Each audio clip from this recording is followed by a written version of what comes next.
first question is, have you guys had experience with kids whose primary language at home is Spanish? I have, and I think Some. yeah, I think Salem has enough people who speak Spanish that probably every school.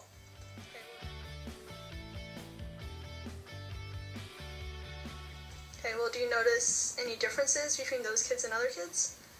We have to support their language instruction a lot more, so when we're asking them to respond, it's not just turn and talk to your partner, it's turn and talk and use this language structure. And so we not only have to teach them how, say, to predict as a skill, but we also have to teach them the language for prediction. I predict that blank will happen based on blank, and they have to fill in the blanks, but in using that language, they learn more of it. So a classroom that's ESOL, and I can't remember what that stands for. Do you? Here, make me look at it. But speakers of other language. English for speakers of other languages. Okay. So teachers who are trained in that like to put these sentence frames up and have a classroom that's rich in language supports and that kind of thing. Mm-hmm.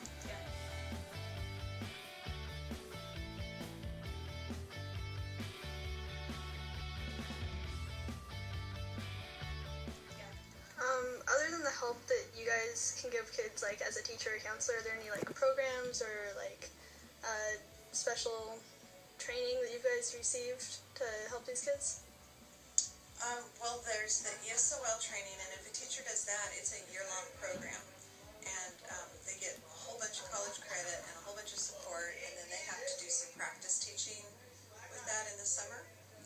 And then there's the GLAD program, which is another language support.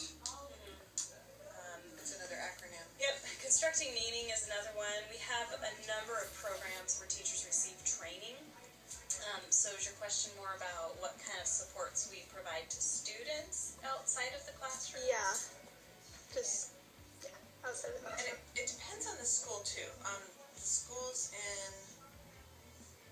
our school, Chapman Hill and Calapooya, have teachers who are trained to teach students who English is their second language. But some of the schools have classrooms where bilingual instruction can happen, and so it'll be bilingual and then English part of the day. And depending on the grade level, less and less of the bilingual Spanish instruction and more of the English instruction with all those supports we talked about.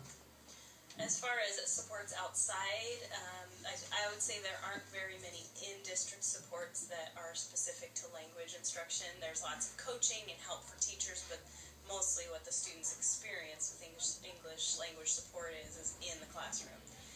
As far as families, we have interpretation services. We have, I don't know. Mostly what I think of is outside the district, and there are advocacy groups and there have been some things where parents can go to little workshops, how to help your child through school, and they'll get those workshops with the interpretation that they need. And so sometimes if our culture or the way we do school is that's also foreign to the parents, and that helps them understand that a little bit better. If we're talking about non-language support, there is quite a bit. There is a lot of support for families who just